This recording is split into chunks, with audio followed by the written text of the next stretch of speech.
Russian troops have destroyed Ukrainian armed forces Su-35 aircraft with the use of Lancet-3 loitering munition in Dnepropetrovsk airfield in the Dnepropetrovsk region, Russian Defense Ministry reported on Tuesday.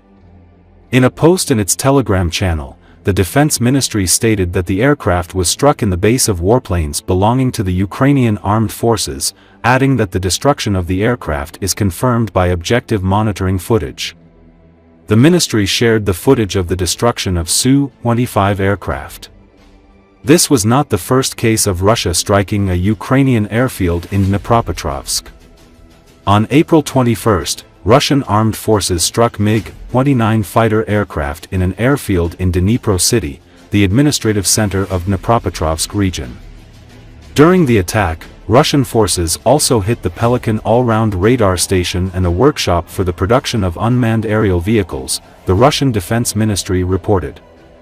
It should be noted that Ukraine's air defense units from Air Force Command East reported on Tuesday striking 2 incoming guided air missiles that the Russia had launched at Dnipropetrovsk region. The air defense stated that the struck missiles were likely the Kh-59-69S. Earlier, Ukrainian media reported that a Russian artillery strike on the town of Nikopol in Dnipropetrovsk region left a local woman injured.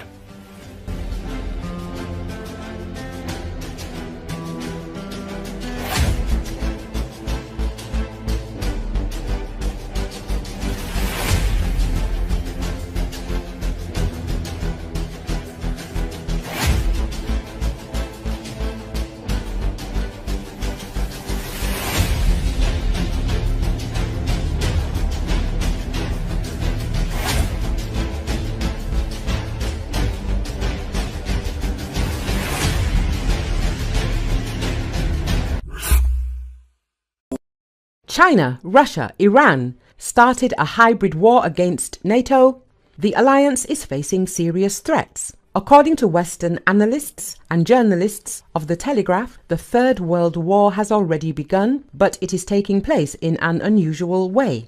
The publication notes that China, Russia, Iran, Turkey and Qatar started a war against NATO countries due to the spread of their own influence and disinformation. According to journalist Andrew Fox, for the first time since the end of the Second World War, a number of countries have united to redistribute the world. In particular, Fox notes that China is seeking dominance in the Pacific region and seeks to gain access to resources in Africa and Asia. Russia wants to regain control over the countries of the former USSR. Iran seeks to get rid of the influence of the US and its Western allies in the Middle East. Turkey and Qatar strive for dominance among the countries of the Arab world.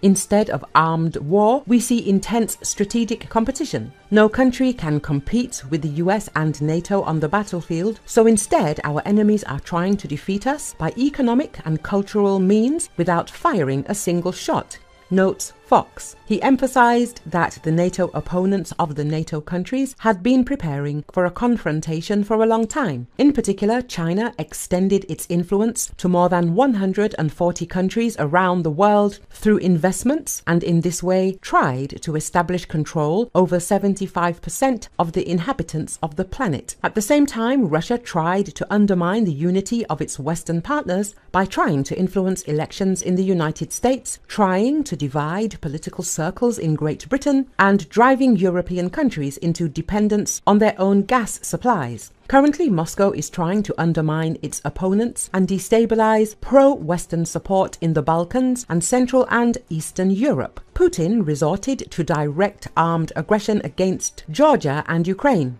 In the criminal war launched by Russia against Ukraine, the Kremlin dictator is trying to demonstrate that he can wage a long and exhausting war.